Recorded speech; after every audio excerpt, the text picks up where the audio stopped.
years in industrial history. We're going to talk about how something that started out with most likely good intentions became such a monumental failure, and more specifically how a flagship of the American idea was unable to overcome nature and the culture surrounding it. So if that sounds interesting to you, stick around after the ad as we get into the downfall of Fordlandia, as well as the greater concept of man and industry versus human will and nature itself. But before you get your daily dose of existential dread, little to no introduction. I hope you all check them out. Link is in the description, and we are back to the video. We're going to go ahead and get into it, but as always, thank you for watching. Henry Ford is a man who needs little to no introduction. His innovations such as Ford Motors and the assembly line led to the industrialization of not only America in the early 1900s, but the world at large. Ford's system of a 9-to-5 workday with decent pay, as well as rapid production of things like automobiles. Please tell me he talks about Henry Ford being like a Nazi and stuff, right? That the workers could actually buy the products that they were building. This was a far cry from the 19th century ideas of there being distinct classes of citizens where some make high-end products that only a few can purchase. Because of this, many feel that Henry Ford was the first to establish the middle or working class American culture, and Ford profited greatly from this, being one of the richest men alive in the 1920s. One of the ways that Ford managed to keep costs low and profits high was by owning the manufacturing rights of everything that was required in assembly. In other words, he didn't just own the factory where the cars were assembled. He owned the mills that would produce the steel, he owned the lumber yards that would produce the wood, and in the early 1920s he owned nearly every aspect of material needed to build his vehicles. Like, yeah, he made it really cost effective by describing vertical and horizontal integration, which is, you know, monopolies. Save for one, rubber. Today, rubber production is often overlooked, as are things like metal and wood production, but in the 1920s, before the invention of synthetic rubber, it was a much more engaging process. Around the turn of the century, from the 1800s into the 1900s, rubber trees were exclusively found in the South American jungles. The process for extracting rubber is workers would walk into the jungle until they located a rubber tree, to which they would then cut a line into the tree itself, and then whenever they got to a point where yeah, we found, wait, didn't we watch this together, or did I see a TikTok about this? I had no idea that you fucking literally put a goddamn plate basically under the tree and it leaks in and you just pull it by hand off of that. You pull it by hand off of that fucking plate. It's awesome. Latex began seeping out, they would place a spigot into the tree in order to tap it and drain the latex into a bucket. That latex was then taken home where it would be boiled in a sort of kiln, and then these mounds of rubber would be sold to bidders by private farmers who were just walking and finding rubber trees in the middle of the jungle. Not only was this a very slow process, but it was also unreliable. If someone like Henry Ford wanted to reliably buy rubber, which mind you would require millions of pounds worth of rubber for all of the seals, hoses, and tires for his vehicles, then he would have to hope that thousands of farmers across the Amazon rainforest just so happen to have a good supply of rubber and haven't already sold that to anyone else. However, while again Brazil was for a time the only place in the world that one could get rubber because it was the only place that had rubber trees, in 1876 a man by the name of Henry Wickham, who does have a fantastic mustache, stole thousands of rubber tree seeds and brought them back to England. From there, England began to distribute them to their more tropical colonies, and after growing them in plantations for several years, became the #1 supplier of rubber. Because of this, England became the world's #1 distributor of rubber, while Brazil faded into obscurity as people quit purchasing from their local workers. Ford hated the British rubber trade because Britain had a monopoly on rubber and could pretty much charge whatever they want. Ford couldn't really do anything about it though, because unlike a steel mill, again, the British had a monopoly on rubber. Henry Ford simply just made products cheaper by literally vertical integration. He can't just build a rubber tree plantation in the middle of Detroit if he decides he wants to make it himself. That was until one day when Henry Ford was having a conversation with his friend, President Teddy Roosevelt, who told Henry of his adventures to the Amazon rainforest and how he thinks it would be an excellent idea to begin producing rubber back in the country where rubber production started. And here we have the first mistake, as Ford consulted pretty much no one else and decided to spend all of his money on this massive rainforest production facility. Now, it seems that the Brazilian government, as well as the local workers and journalists, were thrilled with the idea of Ford building a facility in the Amazon. See, the Brazilian government was also upset at the British rubber trade because it took all of the business out of Brazil. So they saw Ford's new construction project as a potential return to form. Ford sent some diplomats down to Brazil to make negotiations with the local government and eventually decided on purchasing 5,625 square miles of land for $125,000, or by today's standards, over $2 million. Now, while that may not sound like a lot for the amount of land being purchased, this was completely undeveloped jungle, and the government pretty much pulled a fast one on Ford and charged him way more than the land was actually worth. For example, Ford wanted to begin building immediately in 1926. However, what he did not know, and would have known if he consulted anyone who was actually from the region, the Tapajos River, which was the nearby river and the only means of transportation in or out of the region of land he just bought, was about to enter its dry season. And during the dry season, the river retracts so much that there's no means of getting supplies to the undeveloped land. This would also mean for the foreseeable future, Ford could only ship materials in and out for half of the year. Furthermore, his deal with the Brazilian government said that he could run the land. Apparently, Wendigo basically started Boogaloos. Wait, what? Really? What the fuck?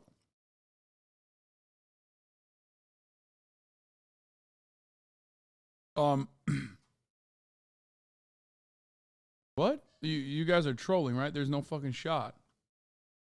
Knowing Better had a better video on this that doesn't brush over Ford being Nazi.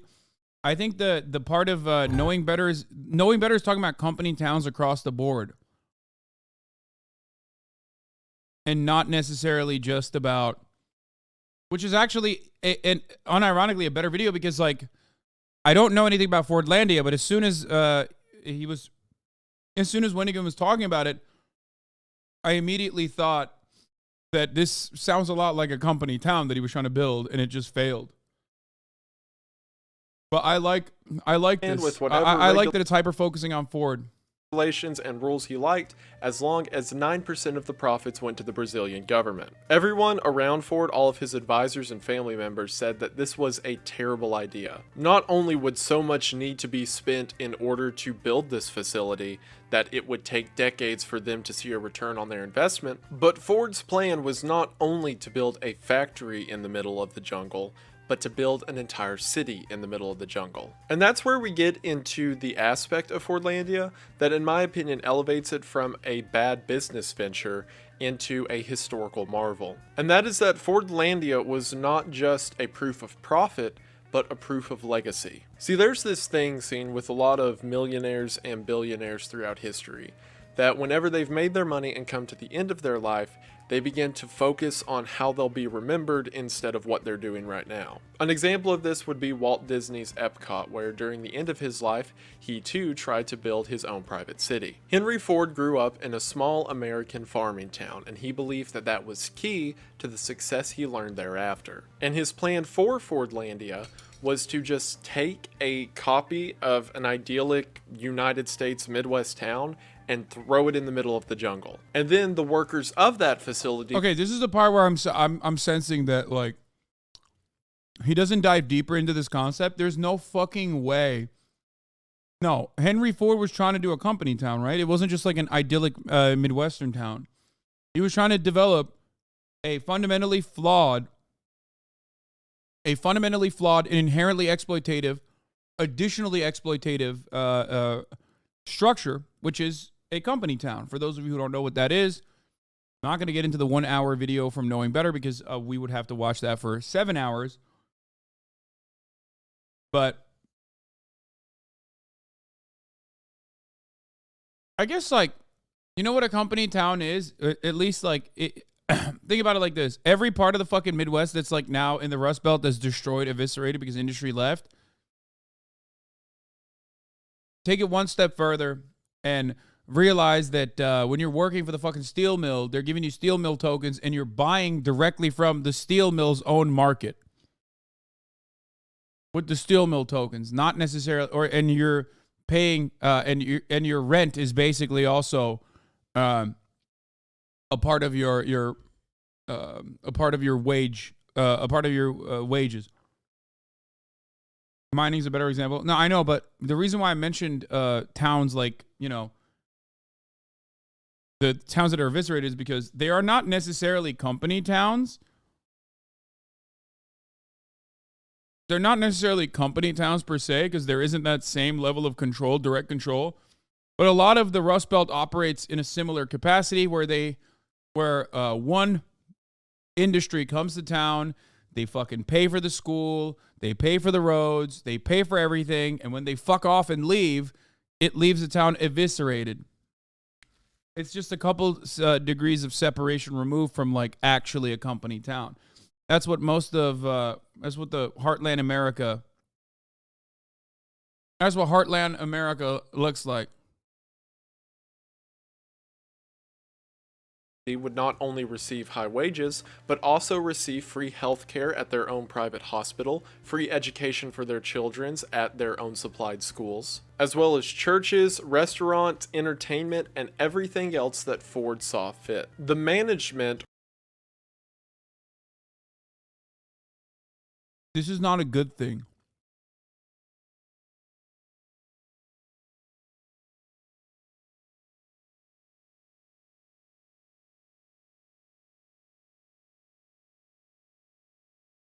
Or staff of the facility would be American workers who go down to South America in order to run it, and then those doing manual labor would be local Brazilians. In other words, Ford had enough money, and the reason that he put away advice to not do this was because this wasn't just another profit venture for him.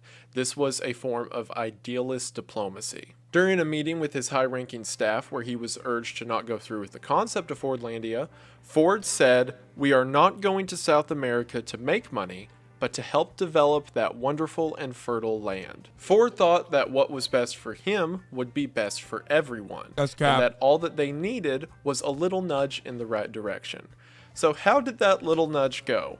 Well, let's find out. As mentioned earlier, one of Ford's contributions to the business world was the concept of the 9-to-5 workday. And while this concept may have worked in American industry, this was not the practice in Brazilian industry. See, in the Brazilian jungle, it's not uncommon for it to be around 110 degrees by noon. So in Brazil, it was common for workers to wake up very early at 4 or 5 in the morning, work until the sun got to its peak around 10, take a several hour break throughout the day, then go back to work at 4 to finish up. This not only gave them a large break period in the middle of the day, but kept them from collapsing in the Amazon heat. Well, to Ford, this was completely unacceptable because, again, he's approaching a South American operation with a North American doctrine. Because of that, in 1926, whenever the jungle began to be physically cleared, the workers were working through the hottest parts of the day. This led to workers becoming incredibly weak, and people began catching illnesses such as malaria and yellow fever, as well as several accounts of workers just collapsing.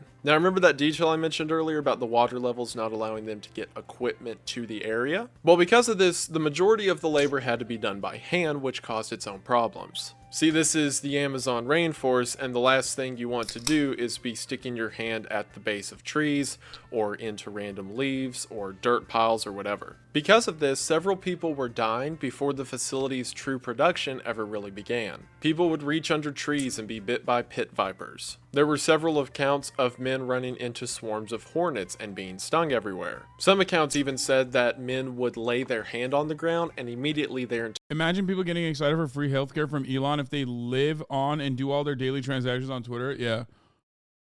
I mean, let me explain something to you. I do not think that, I just want to make this very clear. I do not believe that Henry Ford was idealistically trying to go to Brazil and build a company town in Brazil.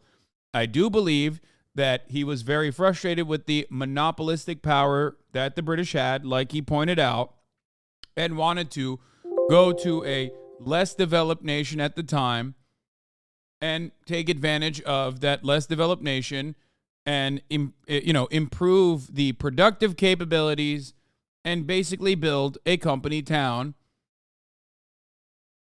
And it failed. Company towns are awful. They're an awful idea.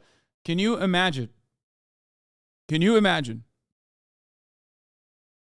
living at Twitter under Elon Musk owned and operated properties where you are working every day at the behest of Elon Musk, and Elon Musk is responsible for literally your healthcare, and all of that is tied to your productivity?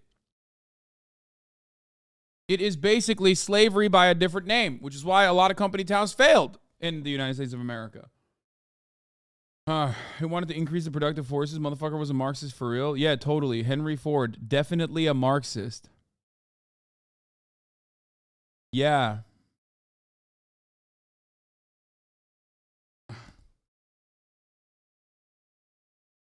Me retweeting Elon and telling him he has good memes for healthcare. Yeah. Entire arm would be covered in ants, and then these bites and blisters would break out from where they were ate up by them. Not only that, but the first Americans who came to the region were not acclimated to the region itself. As the land was being cleared, the first things that were built were the homes for the American workers. Most of these workers brought their families with them, and it was very common for children to become sick due to the new environment. And these homes, which were modeled exactly like American homes, did a horrible job at keeping out the wildlife. Several men had stories of waking up in the middle of the night and seeing vampire bats licking blood off of them. As a matter of fact, it was a reoccurring problem that jaguars were stealing babies out of their homes. And in one instance, a woman who again came from America to work at Fordlandia was killed while bathing in the river by a caiman. To give you an idea of how chaotic the first couple years of production were, the lead manager over all of this was a ship captain named Einar Oxholm.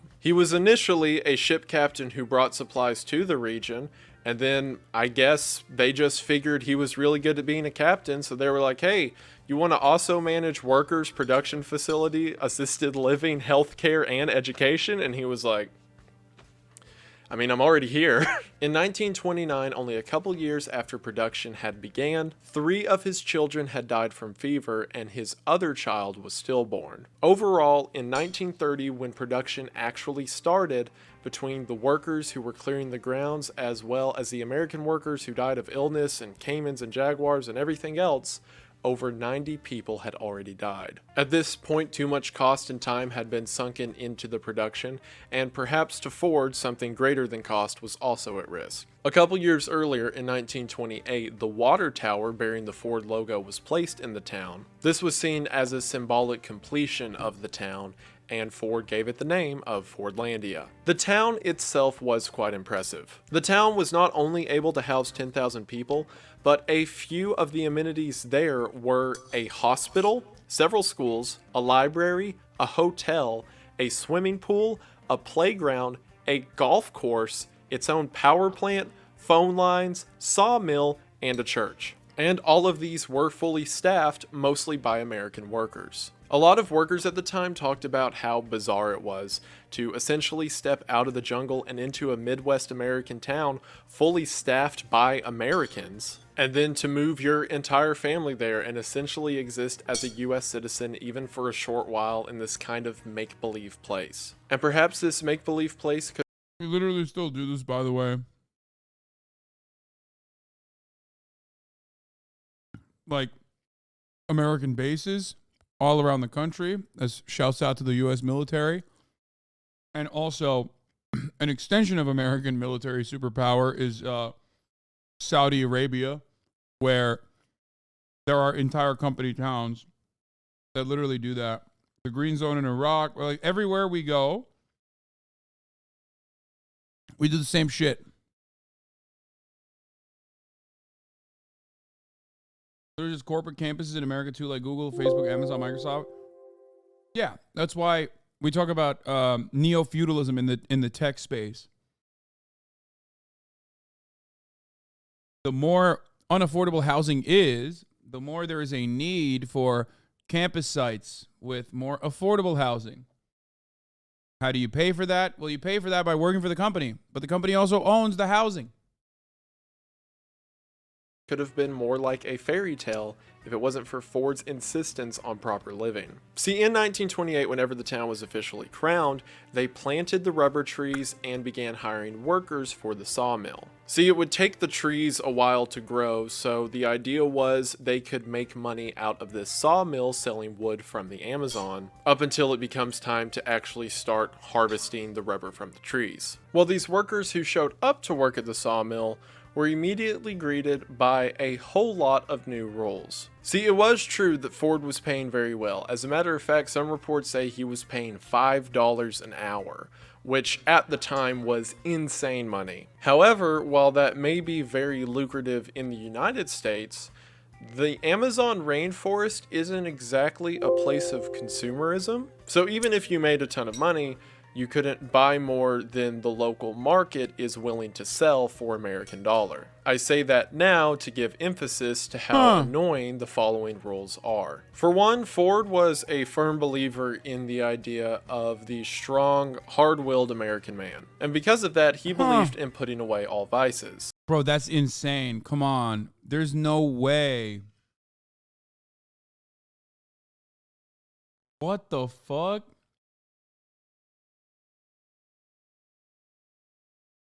Yeah, Ford wasn't the hard-willed American man. He was a rugged fascist, man. He was just straight up like a full-blown. He was a straight up full-blown fascist. What the fuck?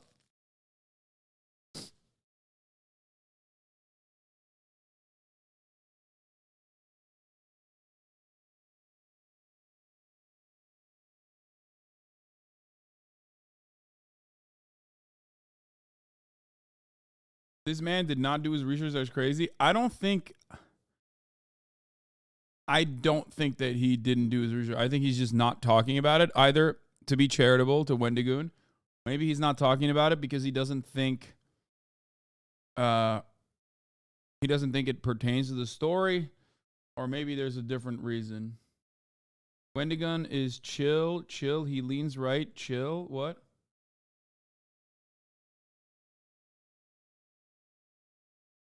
Don't want to alienate his audience? I don't know. Isn't this the most centrist normie take? I don't know. I didn't grow up in America, and I'm not a product of the American education system, so I don't know how like people understand Henry Ford, but it's pretty wild to me that like when you're like an independent YouTuber, it's pretty wild to me not to mention the political aspirations or the ideological attitudes that motivated a man like Henry Ford. But, that's wild, I guess. I don't know. Is that not something that people talk about? Maybe they don't.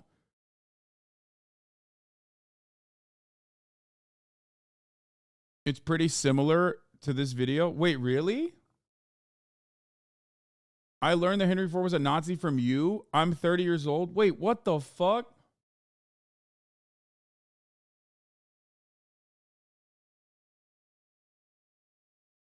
Bro, we learned that Washington had wooden teeth. Yeah, I mean, I know that one. Yeah.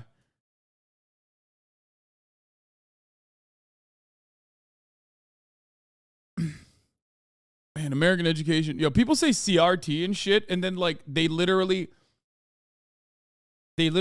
act like George Washington kept slaves but treated them very well. And there was rigorous debate about whether or not slavery should continue, when it's like, bro, you're literally saying they were debating about enslaving humans, like at a time when clearly the motherfucker who followed George Washington didn't have slaves. So like that should give any fucking free thinker the idea immediately that like maybe slavery was still seen as like an immoral concept. Like why?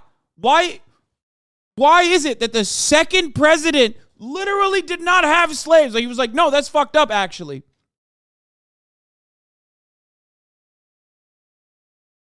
Doesn't that basically imply, like, doesn't that...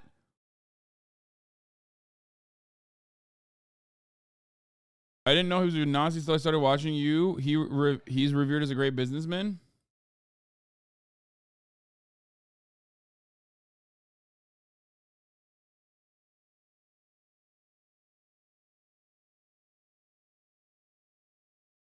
Bro, we didn't even learn that the USSR contributed anything to World War II unless we took a class on it in college. And when we took that class, we thought our professor was communist.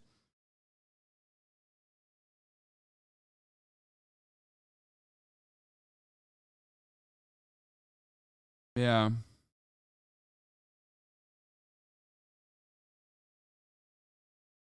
The thing is, I get why, dude, this is another like American concept. But like you don't learn about titans of industry in Turkish school. Like there's no such thing. You learn about like, you know, people who are involved in the state and that's it. Like it's wild that like the American public education system literally teaches you about like oil barons as a good. It's so weird. That part is like already weird to me. Like the idea that you're like talking about titans of industry automatically like kind of showcase how fucking it kind of gives the game away, you know? Like why the fuck do you learn about Henry Ford at school? I do legitimately think that that's weird in general. I know that it's hard to shake that like you're going to say, well, what do you mean? This guy is a very important person, right? But like in other places, in other parts of the world, I don't think they teach you about like, you know, who the fuck was the most successful businessman.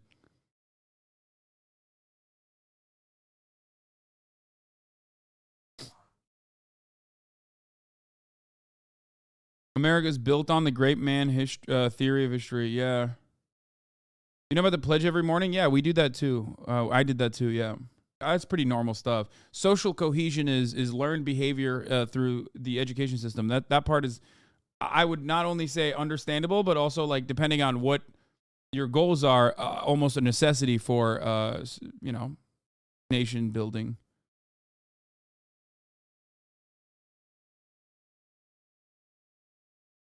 In my school, we were taught and then introduced monopolies and how we stopped them.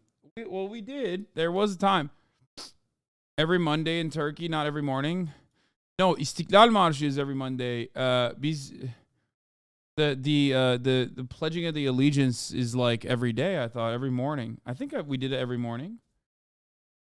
Was there anything like the pledge in Turkey? Yes, there is the national anthem that you actually sing every Monday when the school first starts, and then every Friday when the school closes, and then you pledge allegiance every morning as well. But I don't know if they do that anymore. They stopped that in like 2009. Oh, that's crazy. Or did they stop that in America? Are you American or are you Turkish?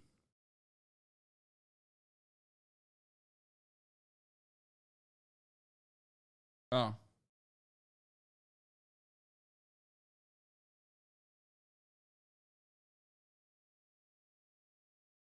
Henry Ford, John Rockefeller, Carnegie, Vanderbilt, J.P. Morgan. The History Channel made a show called Men Who Built America, which is straight up propaganda.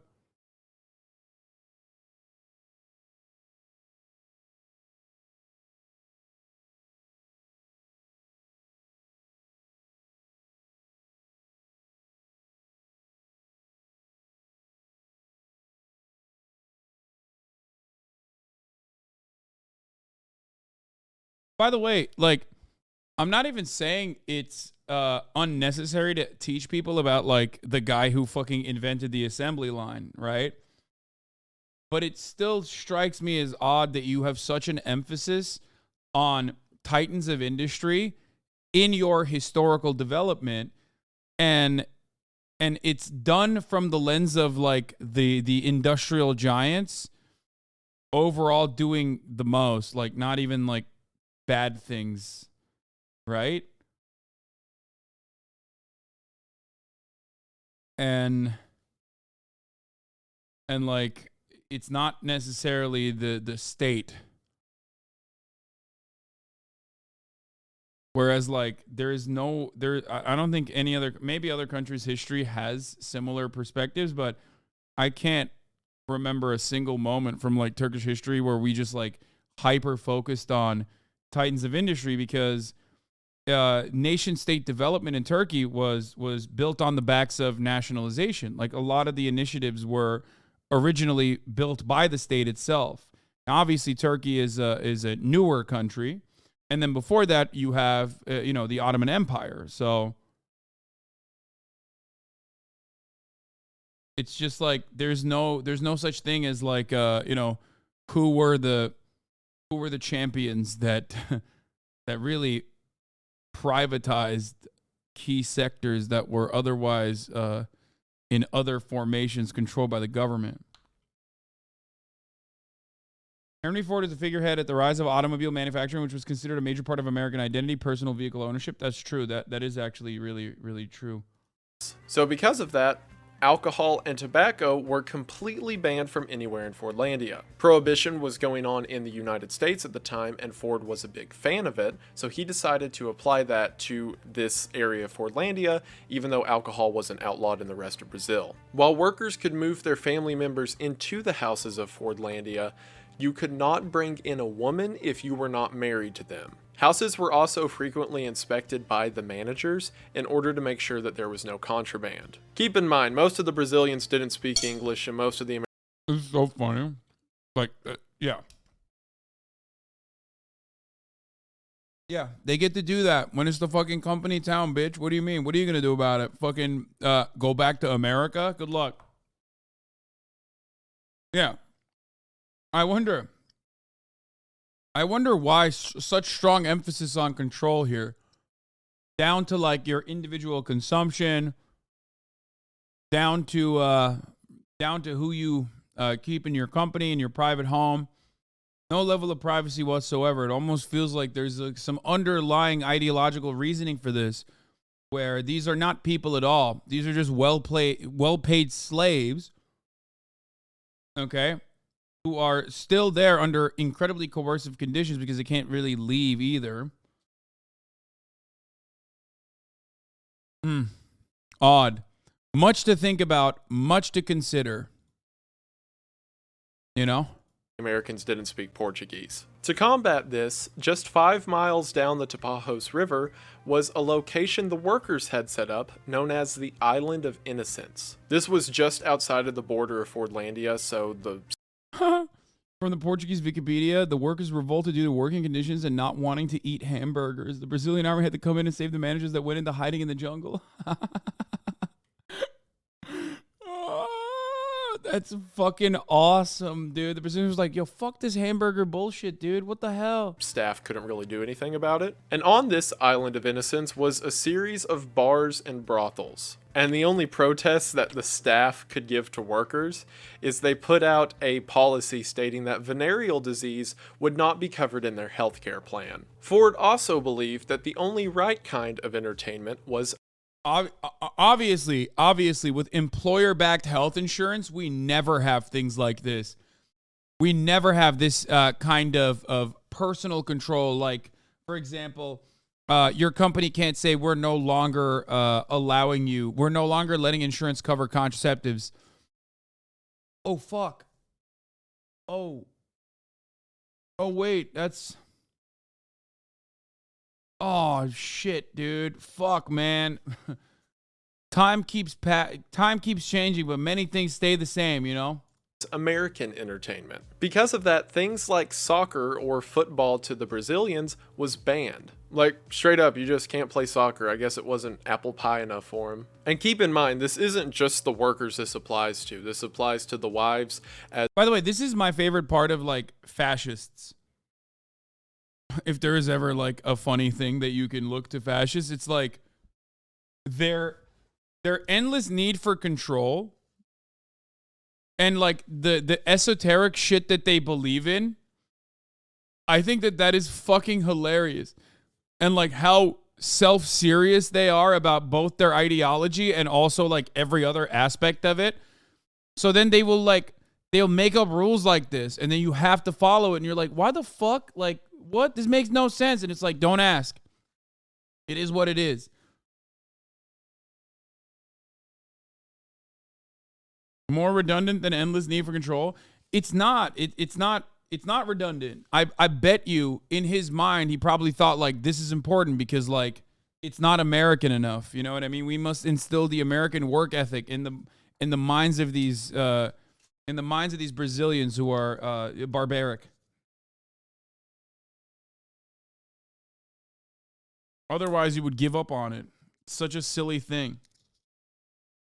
As well as the children of the workers who just can't play soccer for whatever reason. So, okay, if you ban that, then what kind of entertainment do you have in order to replace it? Well, as mentioned earlier, there was a playground for the kids, a golf course, and a swimming pool. And that was it for the entertainment except for one thing, and that was a square dancing hall. And I'm not kidding, and I'm emphasizing this because this was something that Ford really pushed. Most likely because he met his wife at a square dancing hall, but also because he despised jazz music. So because of reasons like this, it wasn't just American culture being transported to the jungle. Why did he despise jazz music? It's just like such a weird, I wonder. Who also at the same exact time despised jazz music and considered to be an abhorrent form of culture that was morally degenerate, made by lesser beings? Oh, he's racist. That's why he... Oh, yeah, that's right. It's because black people made jazz music. And it lacked the inherent structure of, like, classical composition that white people made. So... obviously, it was a lesser form, but not only as a lesser form, but also on top of that, it was like breaking people's minds. And black people made every music, to be honest. Well, that is true, especially for contemporary music. It's funny to say that right as I was talking about like what fascists think are good forms of music, like, you know, classical compositions and stuff like that. And it immediately is reminding me of the fucking dudes, the black Israelites, to say like Beethoven was black. Beethoven, black, 100%. Mozart was black. Also true, yes. I know you're not saying that. I just think it's funny because I can't stop thinking about that now. It was Ford's idealized representation of what American culture should be transplanted into the jungle. And believe it or not, groups of children who have never been to the United States and don't speak English aren't exactly big fans of square dancing. However, perhaps the most annoying detail of Ford's idealism was his diet plan. See, Ford was a vegetarian and one of the first proponents of clean eating. Oh no. Oh, hell no. Oh, hell nah. No fucking, oh, dude. Oh, my God. What's up with these fucking fascists, bro? Why? Why is it like this? Why, bro? I can think about another, I can think of another one of these motherfuckers who also didn't like consuming animal products. What's up with that? Eating. Essentially just a diet of rice and vegetables, and that's like it. So he thought, well, this diet's great for me. It'll be great for the 10,000 Brazilians in the middle of the jungle. So workers who were used to eating their own meat were now forced to eat an entirely vegetarian diet. It should also be noted that the American managers who did not care for Ford's vegetarian ideas would ship in meat themselves in order to make things like steak and hamburgers. This created another level of disparity between the workers and the management, as the workers who have been forced to eat these vegetarian diets and not play soccer and square dance got to look over at these American managers who were eating hamburgers and probably smoking cigars and listening to the radio as well. One aspect that was interesting whenever Fordlandia was built was the idea that every worker would be treated as if they're at an American restaurant. In other words, there wasn't a line like a cafeteria that the workers would go to and then scoop their food as in most assembly lines. Instead, they would sit at tables and waiters would come to them, ask for their order, and then bring it out. Again, their options were like rice or celery, but still it made them feel special. That was until in 1930 when they decided this was inefficient and switched over to the cafeteria line, which seems to be the final breaking point for a lot of people. Like, obviously all these rules, random house inspections, regulations, and diet was bad enough to begin with, but at least they got some level of dignity whenever they sat down to eat, and now that was taken from them. Something else they all really hated was a time clock system where you would punch your card and clock in and clock out. Again, while this worked in American industry, the Brazilian workers hated the concept of walking to the punch-in desk and then going to the place they need to start working. This also compacted with the fact that a 9-to-5 job was not typical of Brazilian workers. So all of these elements were at a breaking point, and keep in mind, no one has made any rubber out of this deal yet. But in 1930, in the cafeteria that used to be a restaurant, an argument started between one of the brick masons and the current manager. Now, I've seen conflicting reports on what the argument was specifically over.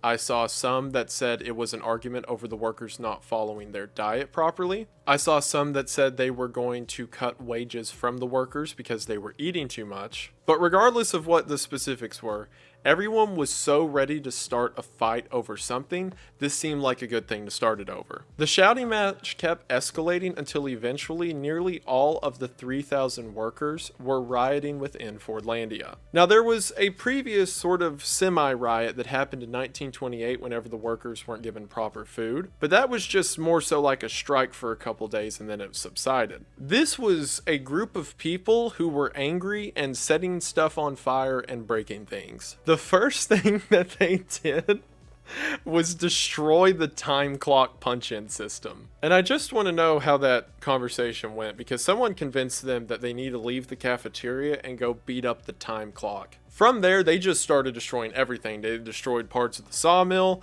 They destroyed parts of the rubber plant, which wasn't really running yet. They even started destroying several of their own houses. And all of the American staff freaked out and got on a boat to go hide and float out in the river while they just tore stuff up for a few days. I love this. My favorite detail is that apparently the mob saw the American chef and chased him into the woods where he was hiding for 4 days. And I can just imagine like this group of people so mad and upset at the management.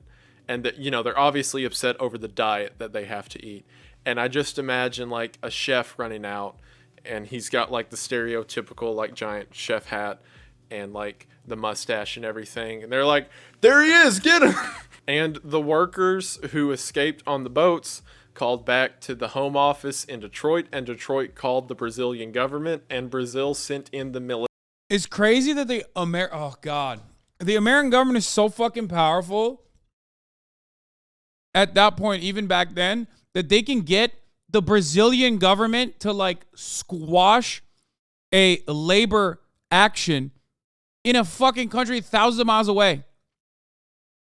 Like, that's wild. I mean, I get it. I get why they had to do it. But, like,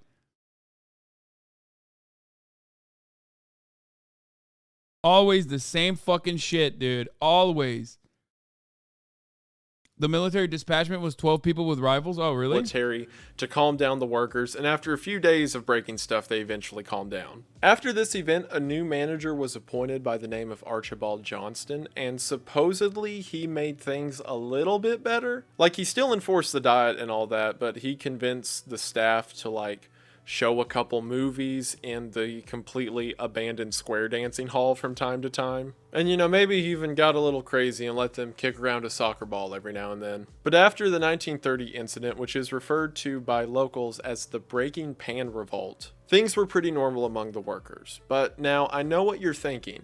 What about the rubber? And that's a good question. What about the rubber? Well, remember how I mentioned earlier Britain had a monopoly on the rubber industry because they had set up all these plantations in their colonies? Well, Ford's management in the late 20s decided to plant these rubber trees in plantation rows. The idea being that's how crops are grown everywhere else in the world, so you might as well grow rubber trees the same way. The issue with that is that in the British colonies like Sri Lanka, where they were growing the rubber trees, there weren't any natural predators or diseases that could kill the trees, so it didn't matter how many you grow together. However, in the Brazilian forest, there were a ton of things that can kill rubber trees. Everything from a form of blight as well as caterpillars whose primary food source is rubber trees. Now, these things are all over the jungle, but they're normally not that big of a problem. That's because rubber trees are solitary. So if one tree gets infected with blight or caterpillars and that tree dies,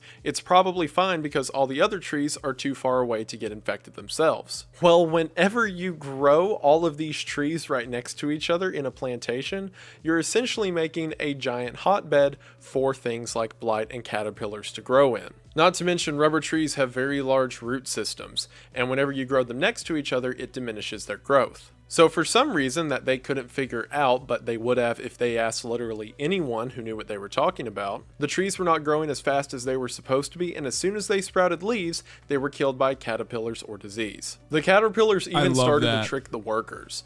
The caterpillars usually eat the leaves from the bottom, and the workers would pick them off and literally fill buckets full of them and then just burn the buckets. So the caterpillars adapted and started eating on top of the leaves. So whenever the workers looked up through the trees, they'd think the tree's fine, and then it would be dead a couple days later. So not only were the workers upset and things bad for the people living in Fordlandia, but the rubber wasn't even being produced. And that wasn't the only problems they had with rubber production, because as soon as they started to harvest it, workers routinely got sick and just passed out. One reason for this was, again, the whole 9-to-5 workday, and they had to be out there in 110-degree weather. Which also, side note, like every aspect of this is like, dude, just ask a person. Like you could have done your company town, feudalism operation in Brazil. If you just like asked 3 guys, asked one guy, maybe 2, possibly 3. But that would require you to probably ask Brazilian people, I suspect, which, I don't know how Henry Ford felt about the Brazilian. Does he have, I don't know. He might have thought that they were savages too, just like, because they're not American. The best part is that Ford eventually decided he needed something to do outside of work, so he built him a fucking golf course. Oh, yeah, no, I know. They talked about it. He brought it up briefly. He was very racist and thought they were savages. Yeah. He made them. He was like, you can't play soccer. You can't play football. You can only play golf and do line dancing.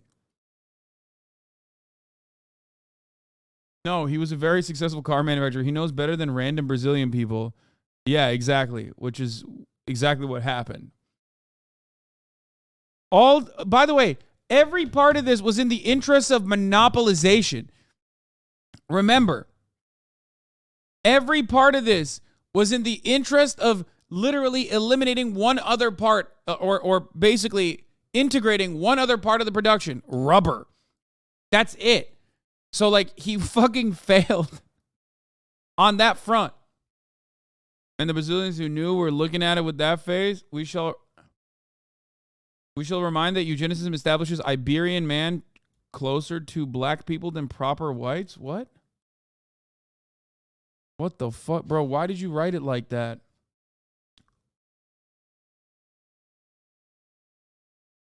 Jesus Christ, dude.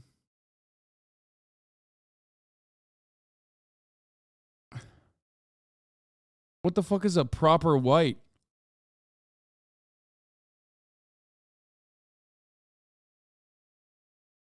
I made you an anime opening? Yes, I'm going to watch it today. Reanimate. Do not worry. Fear not. Of course I'm going to watch that. It's on Okay Buddy, right? Bro, explain yourself. Okay, bad wording. My bad, but racism lore says Irish and Iberian are not white. Oh, he meant proper whites, like the Anglo-Saxon Protestants.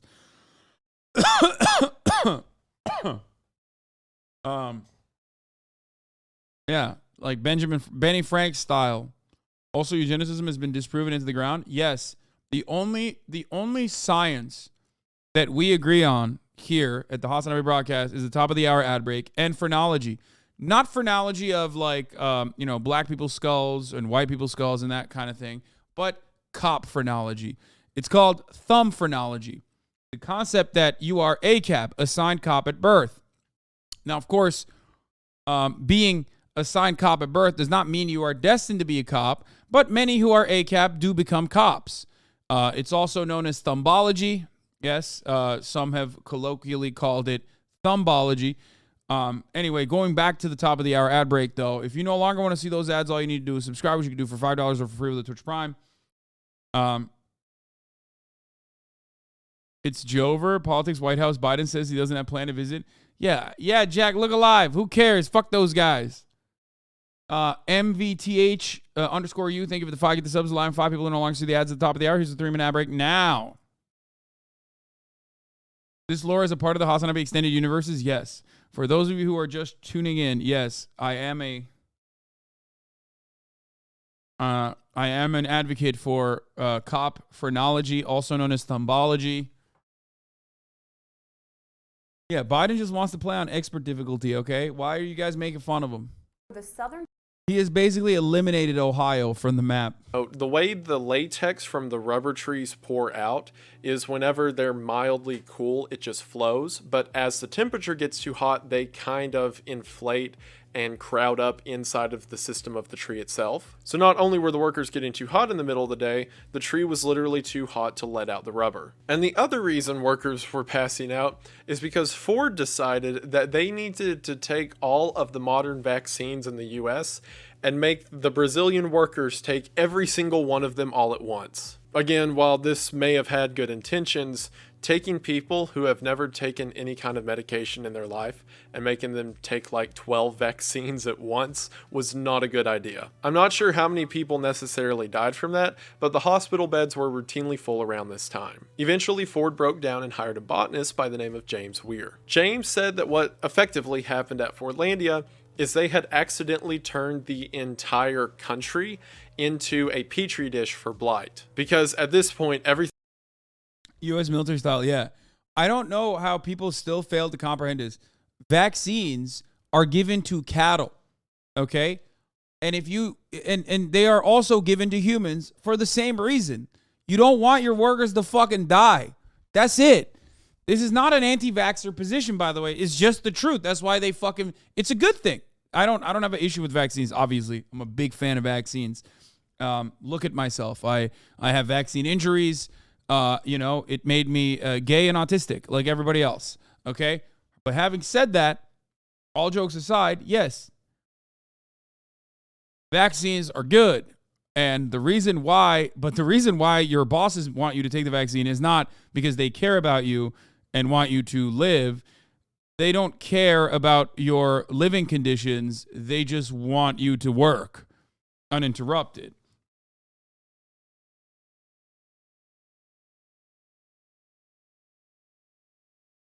Everything was so infected by the trees being grown close together that it doesn't matter what you grow, it's going to die in a couple years anyway. His recommendation was that they needed to scrap production on that plot of land and move it to another plot down the river known as Belterra. Also, no one liked James, apparently. I don't know if he was annoying or the workers were annoying. And then a year later in 1937, without telling anyone, he got on a boat and never came back. While they did begin the rubber tree production at Belterra, again it takes a few years for the trees to even grow enough that you can harvest the latex from them. By the time they were ready to harvest, it was 1941 and America was about to enter World War II. And at this time, Fordlandia as well as Belterra became a station for American soldiers. Little to any latex was harvested as resources were being put towards the war effort. Also around this time, synthetic rubber was becoming more popular than naturally sourced rubber, just because it's easier to make and doesn't require, a jungle country to do it. So demand for the trees at Belterra were low to begin with. Damn, Near the end of Ford's life in 1945, he said that weird. I know what he means, but and he the said majority that of weird. its assets to his grandson, Henry Ford. I mean, what the fuck? That does he mean like rainforest or? Does he mean like the conditions? Is he talking about weather conditions? Why'd he say it like that? Second, Henry Ford II began by selling off a majority of the company's assets that were no longer making a profit. And the first of these to go, as you could imagine, was Fordlandia, which he sold back to the Brazilian government for $250,000. And while that is a profit of $125,000 for the price they originally paid for it, that price they originally paid was for completely undeveloped jungle. Ford had spent nearly $20 million on the construction of Fordlandia, which, adjusted by today's standards due to inflation, is closer to $500 million. And while that's a massive money loss, as I mentioned earlier, Ford is near the end of his life at this point and isn't looking to make more money. The deeper loss for Ford was the lack of furthering the American idea. And as Ford believed at the end of his life, you can't culture something that doesn't want to be cultured, when in reality, it's just that you can't culture something that already has a culture. And as he should have recognized— Oh my God, saved. Oh my God. Dude, I was like, I'm sorry, what? Oh, saved. Okay, holy shit. I mean, look. This story makes so much more sense when you realize that Henry Ford was a fucking fascist. Like, and I don't mean like, oh my God, everyone's a fascist type shit. Like, literally was a fucking fascist, straight up. Ford receiving the highest medal for foreigners in Nazi Germany in 1938, which is 4 years after Fordlandia was abandoned. Oh no. Okay, chill, dude. I mean, why you got to bring up pamphlets, dude? I told you not to Google Henry Ford pamphlets, chatter. Why do you have to come in here and show me Henry Ford pamphlets? I mean, we already established the Nazi medal thing, but like, why you got to do that? Oh no. Wait, what is that? The International Jew is a 4-volume set of anti-Semitic booklets or pamphlets originally published and distributed in the early 1920s by Dearborn Publishing Company, an outlet owned by Henry Ford, the American industrialist and automobile manufacturer. What? Wow, 1 volume wasn't enough, you say? That he needed to do it 4 times. The booklets were a collection of articles originally serialized in Ford's Dearborn Independent newspaper, beginning with the International Jew, the world's problem. What?